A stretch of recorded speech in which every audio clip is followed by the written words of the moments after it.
Hi friends, welcome to the English class of Leeds College Perambalur. So the last class we were discussing a wonderful poem written by William Wordsworth.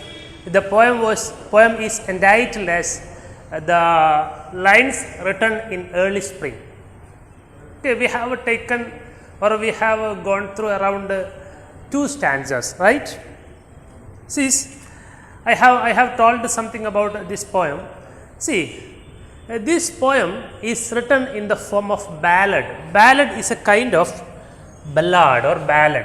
Okay, you just remember this word ballad. It is written in the form of ballad. It is a kind of writing poet. It is a kind of poem. It is a kind of writing poetry. It is written in the form of ballad. Okay. See, we know in this poem, poet is highly appreciating the beauty of nature. At the same time, he mourns, he laments, he is sad on the sad plight of, on the miserable condition of human being. See, in the poem he ascertains, he underlines the connection between humans and nature are linked. Human and nature are linked by the very soul, by the very common factor that is called salt. He says, the poet says, nature's soul is not different from human soul. Human and nature are linked by a common factor. With a common factor, what is that factor? That factor is soul. Human beings are a fraction, a part of nature. So there is a close connection between humanity and nature. Okay, nature is the part of human is the part of nature. It is not separable. Okay, even though he enjoys, we know that in the beginning of the poem, he enjoys, William Wordsworth, the poet enjoys, he might be the speaker in the poem, the narrator, the speaker in the poem enjoys the beauty of nature. But at the same time, he laments, he is sad when he thinks that from this beautiful nature, why human beings are going far and far and far and away. Okay. Human beings are not, nowadays human beings are not close with, not too close with this nature, the beauty of nature. Okay, they are far away from the beauty of this beauty of nature. Why? What does human being think so? Okay. Then one of the important things that you have to remember, this poem is written in the backdrop of French Revolution. We know that French Revolution was held in 1789.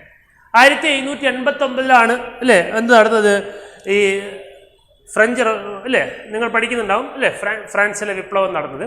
So in the backdrop of or in the situation of such a French Revolution, he wrote this wonderful poem, Lines Written in Early Spring.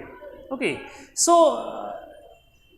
in French Revolution we have seen the pathetic condition of human beings. Human beings are killed each other. Okay, so they were killed each other. In the backdrop of that such a pathetic, such a grave condition, he is very sad. The poet is very sad. On the backdrop of that French Revolution, he wrote the poem, The Lines Written in Early Spring. Okay, so he says, he states that the beauty is such a wonderful thing, the nature of such a wonderful thing, the beauty of nature is such an attractive thing. Even though it is like that, why human beings are so far away from this nature? That is what we have to discuss, and we have written this. We have gone through around two stanzas, and the poet was inspired to write this poem while he was walking away a place. The place is called Alford. called Alfred. Alfred എന്ന് പറയുന്ന വളരെ മനോഹരമായിട്ടുള്ള പ്രകൃതി ഭംഗി ഒരുപാടുള്ള അല്ലെ പ്രകൃതി ദേവത കനിഞ്ഞനുഗ്രഹിച്ച Alfred എന്ന് പറയുന്ന ഡി ആണ്. ആൽഫോർഡ് എന്ന് പറയുന്ന സ്ഥലത്തിനടുത്തൂടെ നടന്നു പോകുന്ന സമയത്താണ് പോയറ്റ് എന്താവുന്നത്, he was inspired to write this poem. Okay, and then we have to discuss one more point. You have to remember that the tone of the poem, the mood of the poem is calm. It is very calm and peaceful. Okay, in that calmness, in that peacefulness, there is a lamenting, there is a mourning, there is a sadness in the mind of that poet. What is the reason behind that sadness? In such a beautiful nature that is around him, there is beautiful nature around him. In the place of this Alford, he could see a beautiful nature. In such a nature, even though it has so beautiful, so attractive, why humans are going away from this beautiful nature? That is what he thinks. Okay, that is the sadness. That is the sad plight in his mind when he thinks about humanity after French Revolution. I think around the poem is written around 1802. 1802 lyrical ballads, very famous works of lyrical ballad.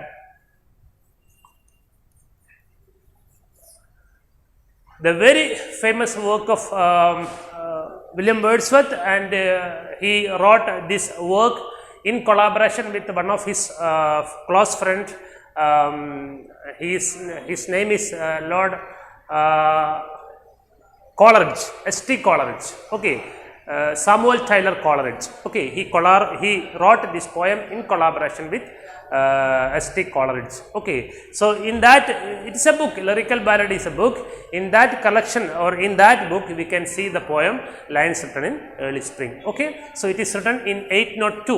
1802 ഇത് എഴുതിയത്, ഈ book എഴുതിയത്. ഈ ബുക്കിലാണ് എന്താണ് lines written in early spring എന്ന് പറയുന്ന ആ poem നമ്മൾ കാണുന്നത്. Okay, so let us go through the third stanza. Through primrose tufts in that green bower, the periwinkle trailed its reeds, and it's my faith that every flower enjoys the air it breathes. That is what is the third stanza. Through primrose tufts. Primrose means a kind of plant with flower, സപുഷ്പിയായ പൂവിടുന്ന ഒരുതരം ചെടിയാണ് primrose എന്ന് പറയുന്നത്. Okay, so through primrose tufts. Tufts means it's what I have to say, its stem or its creepers, വള്ളികൾ. Okay, so through primrose tufts in that green bower. Bower means വള്ളിക്കുടിൽ എന്നൊക്കെ പറയുന്നത് പോലെ, the frame that supports plants, A frame work that supports plants. നമ്മൾ സാധാരണ പയറൊക്കെ ഇങ്ങനെ കയറി പോകാൻ വേണ്ടി കൊടുക്കാറുള്ള വടിയൊക്കെ കുത്തി വെക്കുന്നു, അല്ലെങ്കിൽ വല കെട്ടി കൊടുക്കുന്നു. That is what is bower. Okay, bower means frame work that supports the plants. Okay, so through primrose tufts in that green bower, the periwinkle trailed its reeds. Periwinkle means another creeper, climber. Actually it is climber means പറ്റിപ്പിടിച്ച് കയറി പോകുന്ന ചെടികളെ നമ്മൾ climbers എന്ന് വിളിക്കും. Okay, so through primrose tufts in that green bower, the periwinkle trailed its reeds. Trailed means climbing above, അല്ലേ, climbing up, ഇങ്ങനെ കെട്ടിപ്പിടിച്ച് അല്ലെങ്കിൽ എന്താണ് ഇങ്ങനെ അല്ലേ ചുറ്റിപ്പിടിച്ച് സർക്കിളായിട്ട് മേലോട്ട് കയറി പോവുക. Okay, it's reads. സോ ഇവിടെ പറയുന്ന ഇത്ര മാത്രമാണ്. പ്രിംറോസ് എന്ന് പറയുന്ന ചെടിയും അതുപോലെ തന്നെ പെരിവിങ്കിൾ എന്ന് പറയുന്ന ചെടിയും കൂടിച്ചേർന്ന് അതിൻ്റെ പൂക്കൾ കൊണ്ടും അതിൻ്റെ വള്ളികൾ കൊണ്ടും, രണ്ടും ചെടികളാണ്. പ്രിംറോസ് എന്ന് പറയുന്നത്, പെരിവിങ്കിൾ എന്ന് പറയുന്നത്. പ്രിംറോസ് എന്ന് വെച്ചാൽ സപുഷ്പിയായ വിത്ത് ഫ്ലവർ ആണ്, പ്ലാന്റ് വിത്ത് ഫ്ലവർ ആണ്. Periwinkle is A climber. Okay, so with its flower and its circles, അല്ലേ, ഇതെല്ലാം കൂടി ചേർന്നുകൊണ്ട് there is a green bower എന്ന് വെച്ചാൽ there is a greenish framework that supports the plant, അല്ലേ. It is just like what I have to say, just like a canopy. Canopy എന്ന് പറഞ്ഞു കഴിഞ്ഞാൽ എന്താണ്, ഒരു മേൽപന്തലാണ്. Okay, It's a greenish canopy. It's just like a greenish canopy. Okay. And it is my faith that every flower enjoys the air it breathes. So, as a part of nature, from the appearance of this primrose and periwinkle, the poet thinks that, the poet believes that there is a faith in his mind that everything in the nature, every creature in the nature enjoys, they are very happy for being part of this beautiful nature. ഈ മനോഹരമായ ഭൂമിയുടെ, ഈ മനോഹരമായ പ്രകൃതിയുടെ ഭാഗമാകുന്നതിൽ എന്താണ്, എല്ലാ ചെടികളും എല്ലാ പുഷ്പങ്ങളും വലുതും ചെറുതുമായ എല്ലാ ക്രിയേച്ചേഴ്സും എന്താണ്, വല്ലാതെ ആഹ്ലാദിക്കുന്നുണ്ട്, വല്ലാതെ സന്തോഷിക്കുന്നുണ്ട്. Okay, but he sees, as far as Wordsworth is concerned, he sees the touch of God in every creature in nature. അല്ലെ, പ്രകൃതിയിലെല്ലാ എന്താണ് സൃഷ്ടികളിലും ദൈവത്തിൻ്റെ ഒരു കയ്യൊപ്പ് അല്ലെങ്കിൽ ദൈവത്തിൻ്റെ ഒരു ടച്ച്, ഒരു സ്പർശനം കാണുന്ന എഴുത്തുകാരനാണ് ആരെന്ന് പറയുന്നത്, actually this William Wordsworth. So just like that, he forgets himself, he forgets his surroundings, he completely involved, he was completely attracted into the beauty of that nature. Okay, so he appreciates the beauty of the primrose, he appreciates the beauty of periwinkle, and it is just like a heaven. That area is just like a heaven. He thinks like that. And it is my faith that every flower enjoys the air it breathes. Every bit of air that a flower, that a plant takes in, that every bit of air they enjoy. But what about the human being? You just think of what about the human being? മനുഷ്യൻ്റെ കാര്യം എന്താണ്? പ്രകൃതിയിലെ ഓരോ ചെടികളും ഈ മനോഹരമായ പ്രകൃതിയുടെ, ദൈവം വിധാനിച്ചു വെച്ച ഈ മനോഹരമായ പ്രകൃതിയുടെ ഭാഗമായതിന് എന്താണ്, each and every plant, each and every creature, whether it is too small, whether it is too big, okay, they are very happy, they enjoy the existence in this beautiful creature, this beautiful nature. Okay, but what about the human being? Even though there is such a beautiful nature, the human beings are going away from this beautiful nature. Okay, they are doing the things to exploit, to destroy this nature. Okay, in such an aspect, the poet is very sad. He is so gloomy when he thinks about the humanity. And it is my faith that every flower, it is my faith. The poet believes that he strongly believes that every flower enjoys the air it breathes. He doesn't know the language of that flower. He doesn't know the language of plants. He doesn't know how they live.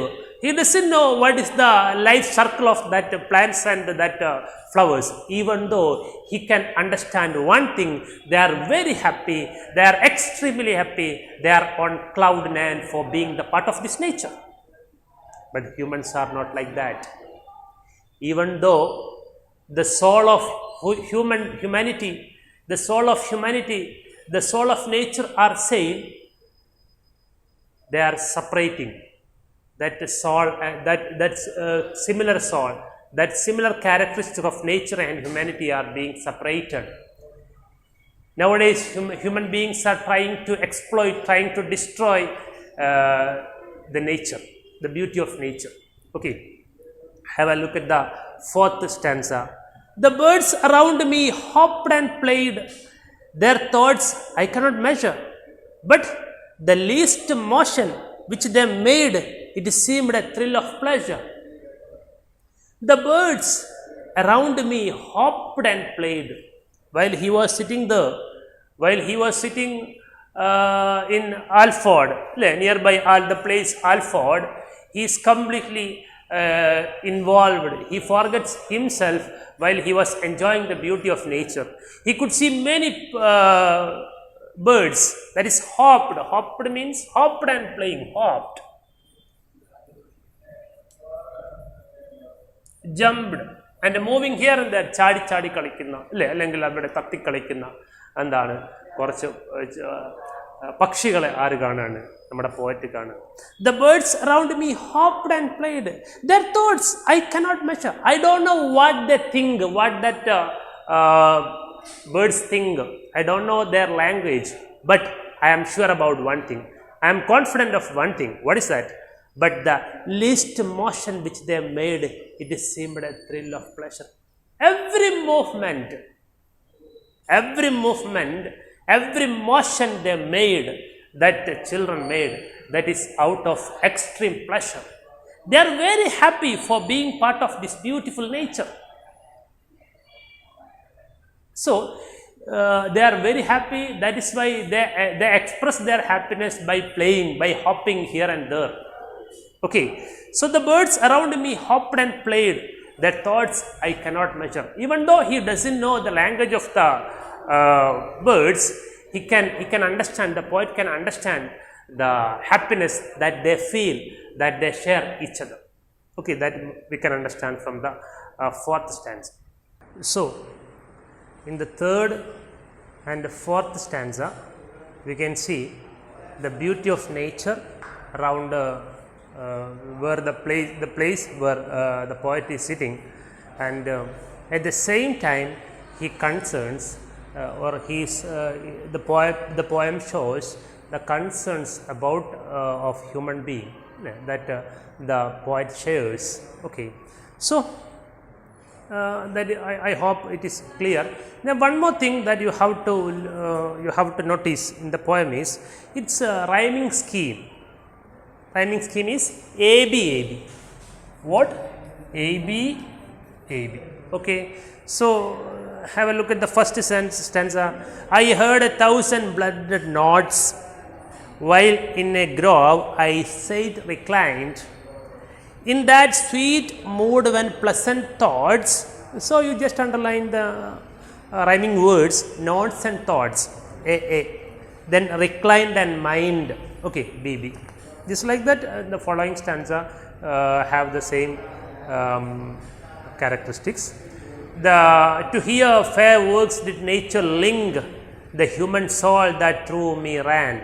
Ling, thing, ran, man. Just underline. Bower, flower, reeds, breeds. Underline. Played, made, measure, pleasure. Just underline. So, the birds around him hopped and played. So, what he says, the birds are and every creature, not only the birds but also every creature in the nature are very happy for being the part of this wonderful nature, but humans are not like that. Humans are trying to exploit the nature instead of enjoying the beauty of nature. So, but the least motion, I cannot measure. What is the expression? I cannot measure means their thoughts I cannot measure, which means even though the poet doesn't know the beauty, the language of nature, their thoughts, or nature means the language of birds, their thoughts, he can understand that one thing, that that birds are very happy for being the part of that nature. Okay, so it seemed a thrill of pleasure. As far as he is concerned, he can understand that is a pleasure. Okay, that is a pleasure for the birds. Okay, so I hope it is clear, and the next remaining two stanza we can discuss in the next class. Okay, bye.